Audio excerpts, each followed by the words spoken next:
Au matin du 3 janvier 2026, une nouvelle foudroyante secoue la géopolitique mondiale. Une nouvelle qui a pris tout le monde de court. Complètement. Les États-Unis ont mené une opération militaire à Caracas d'une précision chirurgicale. Oui, en quelques heures à peine, c'était plié. Le président Nicolás Maduro, son épouse, capturés, exfiltrés et transférés directement sur un navire de guerre américain, l'USS Iwo Jima. Et Washington qui qualifie ça dans la foulée de succès tactique écrasant. Un succès tactique, oui, le mot est bien choisi. Mais justement, au-delà du côté spectaculaire, notre source du jour, le laboratoire d'analyse des discours contemporains, nous invite à voir plus loin. Exactement. La vraie question, ce n'est pas tant de savoir si l'opération a réussi sur le plan militaire. Non. La question centrale, c'est de quelle manière ce coup de force au Venezuela révèle-t-il la lutte acharnée pour le nouvel équilibre des puissances mondiales. C'est ça. On va tenter de décortiquer un peu les stratégies, les discours qui se cachent derrière cette action. Comprendre comment, en fait, la force est en train de redéfinir les règles du jeu international. Et le Venezuela, dans tout ça, devient une sorte de symbole, un terrain de jeu, où le message est surtout destiné à d'autres. Un message très clair envoyé à Moscou et à Pékin. Bon, alors, commençons par le commencement. Comment les États-Unis arrivent-ils à justifier une action aussi radicale ? C'est une excellente question parce que la justification est, disons, audacieuse. La déclaration de Donald Trump juste après l'opération est assez surréaliste quand même. Il a dit que les États-Unis allaient diriger le Venezuela le temps d'une transition. Oui, ça rappelle cette fameuse règle du Pottery Barn. C'est ça, oui. Vous s'y cassez, vous payez. Ou plutôt, dans ce cas, si vous cassez... Vous réparez. C'est une analogie parfaite.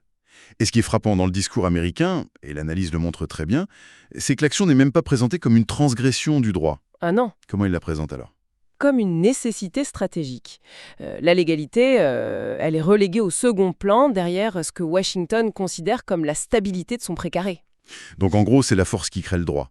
On agit d'abord et on s'occupe de la paperasse juridique plus tard. C'est la logique pure du fait accompli.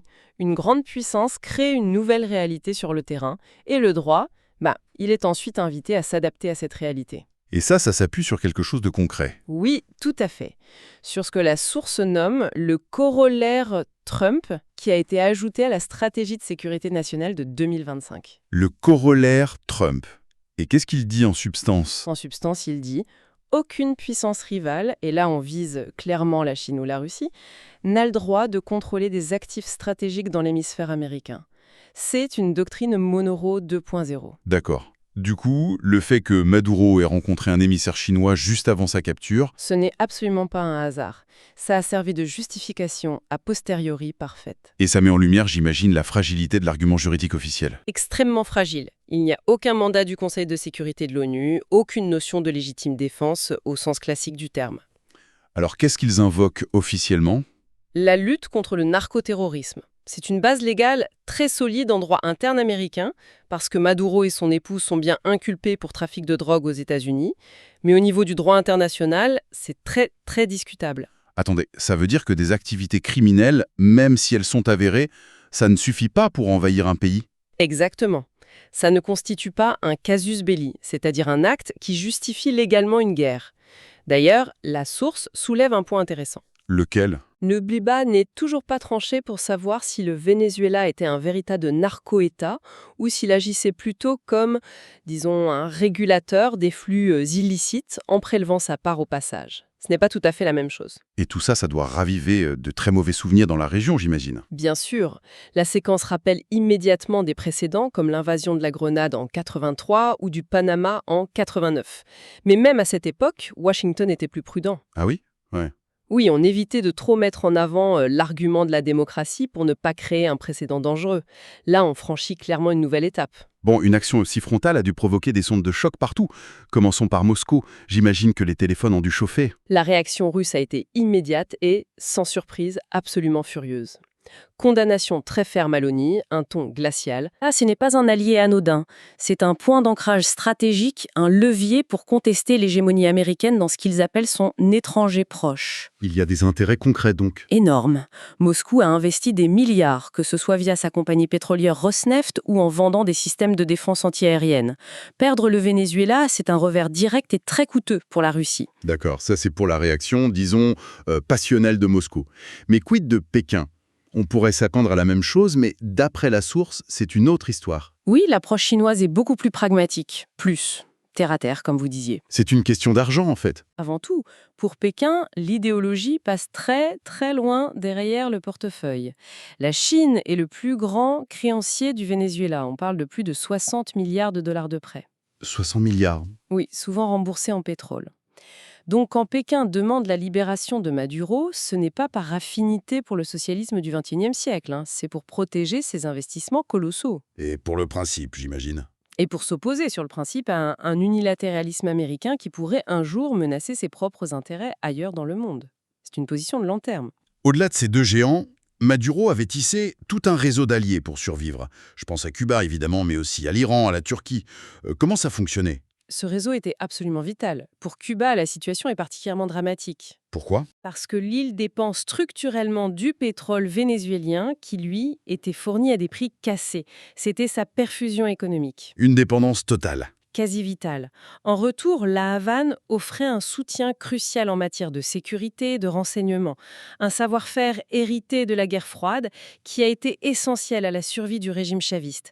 Donc la chute de Maduro, pour la Havane, c'est un véritable séisme. Et pour les autres, l'Iran et la Turquie, c'était plus opportuniste, j'imagine. Beaucoup plus. C'était des alliés de circonstance, mais terriblement efficaces. Téhéran, par exemple, qui a l'habitude de contourner les sanctions, a aidé Caracas à relancer ses raffineries. Comment? En envoyant des techniciens, du matériel, et Ankara, de son côté, est devenue la plaque tournante pour le commerce de l'or vénézuélien. Ah oui, l'or. Oui, ça permettait au régime de contourner le système financier international et de se procurer des liquidités. C'était littéralement une bouffée d'oxygène financière.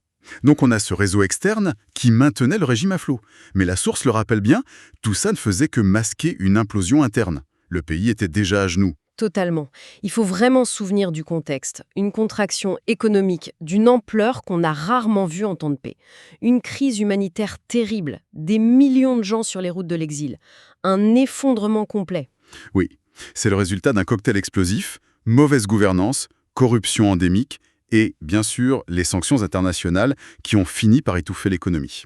Et pendant ce temps, les organisations régionales, l'Organisation des États américains, l'UNASUR, elles faisaient quoi? Complètement divisés, incapables de produire la moindre réponse concertée. Et cette paralysie a créé ce que l'analyse appelle un vide stratégique. Un vide qui a été comblé, donc. Logiquement, oui. Il a fini par être comblé par des puissances extérieures bien plus déterminées. Et c'est là qu'on arrive à un paradoxe assez fascinant que la source souligne bien.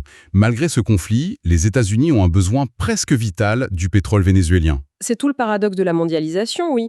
Les raffineries américaines du Golfe du Mexique sont conçues spécifiquement pour traiter le type de brut lourd que produit le Venezuela. C'est une dépendance technique en fait. Une dépendance structurelle. Ce n'est donc pas un hasard si la toute première priorité annoncée par Trump, c'est la reconstruction immédiate du secteur pétrolier vénézuélien. Il s'agit de reprendre le contrôle de cet actif. Bon, le coup de force a réussi, tactiquement. Mais après, qu'est-ce qui se passe le lendemain matin à Caracas? On a capturé Maduro, mais tout l'appareil d'État est encore là. Je pense à des figures comme Diosdado Cabello, Delcy Rodriguez. Et justement, l'avertissement de Trump à Delcy Rodriguez est glaçant. Vous le citiez, si elle ne fait pas ce qui est juste, elle va payer un très grand prix. Ça montre toute la tension du moment. Le succès tactique ne garantit pas la suite. Absolument pas. La réussite stratégique, elle, reste complètement incertaine. D'ailleurs, la précision de l'opération suggère fortement des complicités internes. Des trahisons au plus haut niveau. C'est très probable. Des gens qui ont ouvert la porte en échange de garanties. Mais le risque majeur maintenant, c'est de réveiller un sentiment anti-impérialiste qui est très, très ancré en Amérique latine. La transition s'annonce compliquée. Longue, compliquée et sous une tutelle américaine très visible. Ce qui ne manquera pas de créer des frictions, c'est une certitude. Et au milieu de tout ça, je me demande quelle est la position des alliés traditionnels des États-Unis. Les Européens, par exemple, ils doivent être dans une situation impossible. C'est le grand dilemme européen. Il se retrouve face à une action que beaucoup de juristes considèrent comme une violation flagrante du droit international. Le choix est très inconfortable. Soit ils suivent, Et soit ils suivent Washington au nom de la réelle-politique, en fermant les yeux, soit ils actent publiquement l'écart qui se creuse entre les valeurs qu'ils proclament, le respect du droit, le multilatéralisme, et les pratiques de leurs principaux partenaires. c'est un vrai test de cohérence. Un immense test pour la politique étrangère européenne. En conclusion, si on essaie de prendre un peu de hauteur, cette capture de Maduro, c'est bien plus qu'une simple opération.